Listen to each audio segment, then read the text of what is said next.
नमस्कार साथियों, अनुज अनंत ज्ञान में कहानी के पहला एपिसोड में आपका स्वागत है। किसी को बुरा बोलना, चुगली करना, बुराई करना, जलन व ईर्ष्या का भाव रखना, यह सब आपकी तरक्की व खुशियों को रोक देते हैं, आपके जीवन में गहरा प्रभाव डालते हैं। एक राजा ब्राह्मणों को भोज में महल के आंगन में भोजन करा रहा था।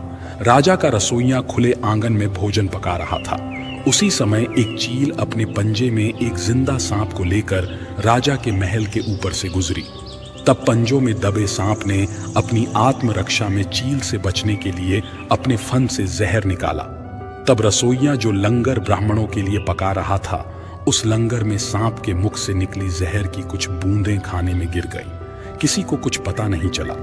फल स्वरूप वह ब्राह्मण जो भोजन करने आए थे, उन सब की जहरीला खाना खाते ही मौत हो गई। अब जब राजा को सारे ब्राह्मणों की मृत्यु का पता चला तो ब्रह्म हत्या होने से उसे बहुत दुख हुआ। ऐसे में अब ऊपर बैठे यमराज के लिए भी यह फैसला लेना मुश्किल हो गया कि इस पाप कर्म का फल किसके खाते में जाएगा। राजा, जिसको पता ही नहीं था कि खाना जहरीला हो गया है, या रसोइया, जिसको पता ही नहीं था कि खाना बनाते समय वह जहरीला हो गया है, या वह चील जो जहरीला सांप लिए राजा के ऊपर से गुजरी, या वह सांप जिसने अपनी आत्मरक्षा में जहर निकाला। बहुत दिनों तक यह मामला यमराज के दरबार में अटका रहा।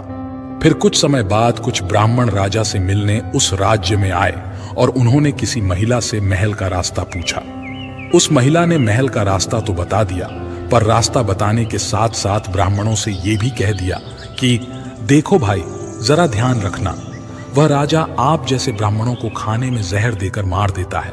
बस जैसे ही उस महिला ने ये शब्द कहे, उसी समय यमराज ने फैसला ले लिया कि उन मृत ब्राह्मणों की मृत्यु के पाप का फल इस महिला के खाते में जाएगा और इसे उस पाप का फल भुगतना होगा।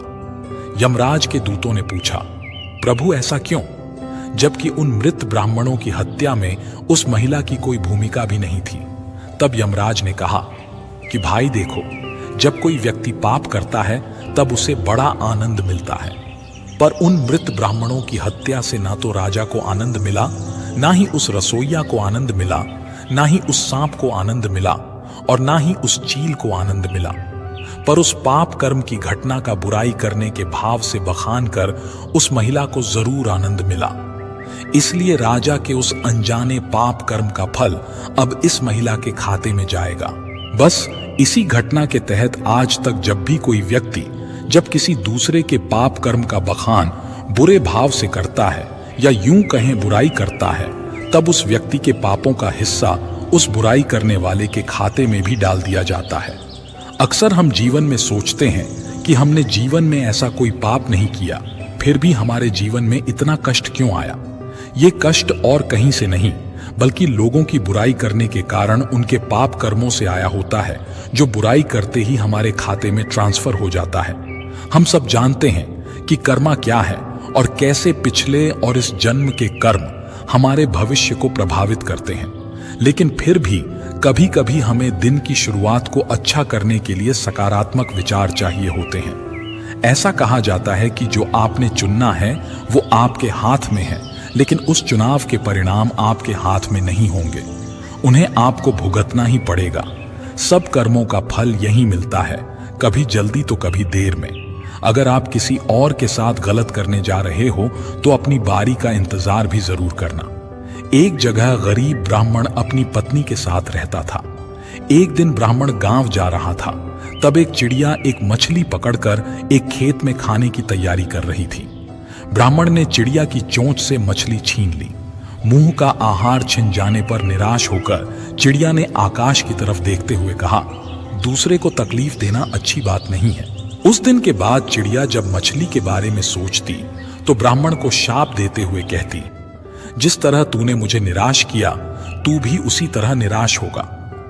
मछली के बारे में सोचते सोचते चिड़िया सूख कर दुबली हो गई और एक दिन मर गई, जबकि ब्राह्मण मछली को घर ले गया और खुशी के साथ मछली को खा लिया। कुछ दिनों के बाद ब्राह्मण के घर बेटा पैदा हुआ। लड़का देखने में इतना सुंदर था कि जो उसे देखता गोद में उठा लेता था। माँ बाप उसे देखकर भूख प्यास भूल जाते। धीरे धीरे लड़का बड़ा हो गया। रूप गुण से भरपूर लड़के को देखकर माँ बाप की खुशी का ठिकाना नहीं था। लड़का इतना प्यारा था कि माँ बाप उस पर जान छिड़कते थे।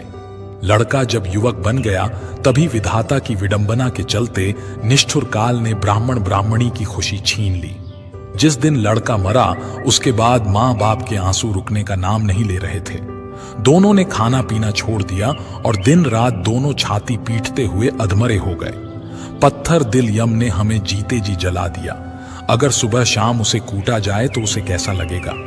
यह कहकर ब्राह्मण रोज ऊखल में मूसल पटकते हुए कहने लगा कि यम का कलेजा कूट रहा है। ब्राह्मण को इस तरह रोते झींकते मूसल पटकते देख एक रात यम ने सपने में ब्राह्मण से कहा, तुम जो मूसल पटकते हुए लगातार बेटे के लिए रो रहे हो, उस बेटे को देख पाओगे, तुम्हें मेरी बात माननी होगी। कल तुम भीतर से दरवाजा बंद कर अपने पूजा घर में सोना और 3 दिन तक किसी को भी वहां जाकर जगाने नहीं देना। अगले दिन ब्राह्मण ने सपने के बारे में विस्तार से ब्राह्मणी को बताया और उसी के अनुसार पूजा घर के भीतर जाकर सो गया। जब ब्राह्मण को गहरी नींद आई तब एक यमदूत ब्राह्मण का शरीर वहीं छोड़कर उसकी आत्मा को यमपुरी लेकर चला गया। यमपुरी में ब्राह्मण ने न जाने कितने सारे नजारे देखे। कहीं पापी को यमदूत कूट कूट कर चटनी बना रहे थे, तो कहीं भयंकर पापी की जीभ में कांटा चुभा उन्हें घसीटकर नरक कुंड में डाल रहे थे। झुंड बनाकर यमदूत घूम रहे थे, शोरगुल मचा रहे थे। इस तरह जगह जगह अजीब अजीब मंजर देखकर ब्राह्मण के होशो हवास उड़ गए और हवा में पीपल के पत्ते की तरह डर के मारे वह कांपने लगा। यमदूत उसे यमराज के पास ले गया। डर के मारे थर थर कांप रहे ब्राह्मण को देखकर यमराज ने उससे कहा, पुजारी डरो मत, तुम जरा उन नौजवानों की तरफ देखो, क्या उनमें तुम्हारा बेटा भी है? ब्राह्मण ने उधर देखा तो अपने बेटे को मौजूद पाया। बेटे को देखकर ब्राह्मण ने खुश होकर यमराज से कहा, जी महाराज, वह है मेरा बेटा। ब्राह्मण का जवाब सुनकर यमराज ने कहा, उसे यहां बुलाओ, अगर न आए तो वहां जाकर बुला लाओ। ब्राह्मण ने बेटे को पुकारा मगर वह नहीं आया। तब उसके पास जाकर बोला, मेरे बच्चे, मैं आया हूं, तू मेरे साथ चल। ब्राह्मण ने 3-4 बार इस तरह कहा मगर बेटे ने उसकी तरफ देखा ही नहीं। तब उसे हाथ से पकड़कर ब्राह्मण ने कहा, मेरे बच्चे, इधर देखो तो, मैं हूं तेरा बाप। यह सुनकर बेटे ने बाप की तरफ देखकर झुंझलाकर कहा, तू मुझे बेटा क्यों कह रहा है? मैं तेरा बेटा नहीं हूं। कभी तूने चिड़िया को तकलीफ पहुंचाकर उसके मुंह का आहार छीन लिया था, उसी का बदला लेने के लिए मैं तेरा बेटा बनकर पैदा हुआ था। अब याद आया ना? तूने जिस तरह मेरे मन को तकलीफ पहुंचाई थी उसी तरह मैं तेरे मन को तकलीफ पहुंचाकर चला आया। बेटे का जवाब सुनकर ब्राह्मण उदास हो गया और यमराज के पास आकर बोला, वह मेरा बेटा नहीं है। ब्राह्मण की बात सुनकर यमराज ने उससे कहा, तुम लोग बेवजह मुझे कोस रहे थे, अब पता चल गया ना किसका कसूर था। इतना कहकर यमराज ने दूत को इशारा किया और दूत ब्राह्मण की आत्मा लेकर फौरन उसके पूजा घर में पहुंच गया। ब्राह्मण के शरीर में उसकी आत्मा डालकर यमदूत चला गया। जागते ही ब्राह्मण ने ब्राह्मणी के सपने का सारा हाल बता दिया और उसके बाद ब्राह्मण ब्राह्मणी ने दिवंगत बेटे की याद में आंसू बहाना बंद कर दिया। कर्म एक ऐसा ढाबा है जहां हमें ऑर्डर करने की जरूरत नहीं पड़ती। हमने जो पकाया होता है हमें वही मिलता है। कर्म आखिरकार सामने आता है, जैसा बोओगे वैसा ही काटोगे। जल्द ही या बाद में ब्रह्मांड आपको वो परोस देगा जिसके आप हकदार हैं। कर्म ही व्यक्ति की पहचान का मुख्य आधार होता है। आपके कर्म आपके चरित्र को परिलक्षित करते हैं। जीवन में सफलता प्राप्त करने के लिए हमें हमेशा सकारात्मक कर्म करने चाहिए, क्योंकि कर्म ही हमारे भविष्य को निर्धारित करते हैं।